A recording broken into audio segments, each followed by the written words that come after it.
ईमानदार लकड़हारा की कहानी। बहुत समय पहले की बात है। एक गांव में एक गरीब लकड़हारा अपने परिवार के साथ रहता था। वह रोज सुबह गांव के समीप स्थित जंगल में जाकर लकड़ियां काटता और उसे बाजार में बेचकर पैसे कमाता था।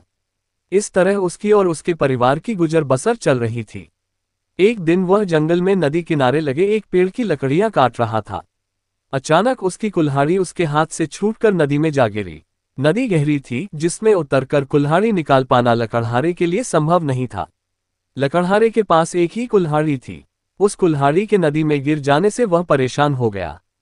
वह सोचने लगा कि अब वह अपनी जीविका कैसा चलाएगा। उसके पास जीविका चलाने का कोई और साधन नहीं था। वह दुखी होकर नदी किनारे खड़ा हो गया और भगवान से प्रार्थना करने लगा, भगवान, मेरी कुल्हाड़ी मुझे वापस दिला दीजिए। लकड़हारे की सच्चे मन से की गई प्रार्थना सुनकर भगवान प्रकट हुए। उन्होंने उससे पूछा, पुत्र, तुम्हें क्या समस्या है? लकड़हारे ने कुल्हाड़ी नदी में गिरने की बात भगवान को बता दी और उनसे याचना की कि वे उसकी कुल्हाड़ी वापस दिला दें। उसकी याचना सुनकर भगवान ने नदी के पानी में हाथ डालकर एक कुल्हाड़ी बाहर निकाली। वह कुल्हाड़ी चांदी की थी। भगवान ने लकड़हारे से पूछा, पुत्र, क्या ये तुम्हारी कुल्हाड़ी है? लकड़हारा बोला, नहीं भगवान, ये मेरी कुल्हाड़ी नहीं है। भगवान ने पुनः अपना हाथ पानी में डाला। इस बार उन्होंने जो कुल्हाड़ी निकाली वो सोने की थी।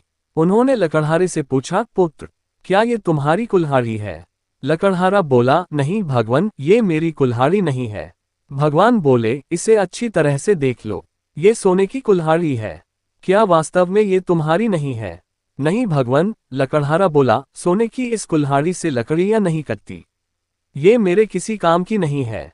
मेरी कुल्हाड़ी तो लोहे की है। भगवान मुस्कुराए और फिर से पानी में हाथ डाल दिया।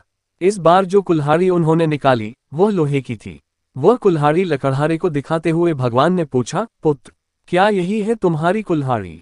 इस बार कुल्हाड़ी देख लकड़हारा प्रसन्न हो गया और बोला, भगवान, यही मेरी कुल्हाड़ी है।